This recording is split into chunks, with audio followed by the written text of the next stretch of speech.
बिस्मिल्लाहिर्रहमानिर्रहीम इय्याका नअबुदु व इय्याका नस्तईन। मेरे पाकिस्तानियों, जब तक ये पैगाम आप तक पहुंचेगा मुझे ये अरेस्ट कर चुके होंगे और मैं जेल में होऊंगा।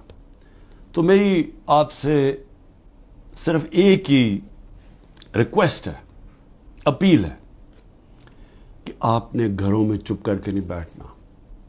मैं ये जो जद्दोजहद कर रहा हूँ ये अपनी ज़ात के लिए नहीं कर रहा, ये अपनी कौम के लिए कर रहा हूँ, आपके लिए कर रहा हूँ, आपके बच्चों के मुस्तकबिल के लिए कर रहा हूँ। अगर आप अपने हकूक़ के लिए नहीं खड़े होंगे आप ग़ुलामों की ज़िंदगी गुजारेंगे, और ग़ुलामों की कोई ज़िंदगी नहीं होती। ग़ुलाम ऐसे होते हैं जैसे चूंटियाँ ज़मीन पे होती हैं, उनके ऊपर परवाज़ नहीं होती। और ये बड़ी ख्वाब का नाम था पाकिस्तान, नारा था ला इलाहा इल्लल्लाह। पाकिस्तान का मतलब क्या कि हम कोई इंसान के सामने नहीं झुकते। ला इलाहा इल्लल्लाह इंसान की ग़ुलामी से हमें आज़ाद करता है। और हमारे नबी सल्लल्लाहु अलैहि वसल्लम ने अपनी मदीना की रियासत में सबसे पहले इंसानों को आज़ाद किया था अदल और इंसाफ दे के। ये है जंग इंसाफ की, आपके हकूक़ की, आपकी आज़ादी की। और कभी भी याद रखें, कोई आज़ादी प्लेट में रख के नहीं देता।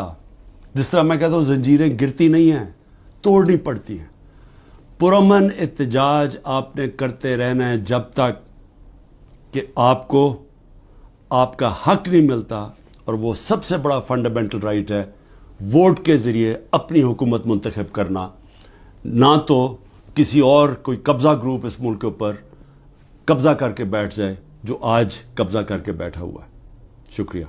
हैं फैसले से पहले ही पुलिस जमान पार्क पहुंच गई है। पुलिस को कैसे पता चला कि ये फैसला आने वाला है? जीटीवी न्यूज़ से खुसूसी गुफ्तगू करते हुए इनका ये भी कहना था कि लगता तो यही है कि सबसे पहले ये तयशुदा था ये सब कुछ, जो गिरफ्तारी सामने आई है। उनका मजीद क्या कहना था आपको दिखाते हैं।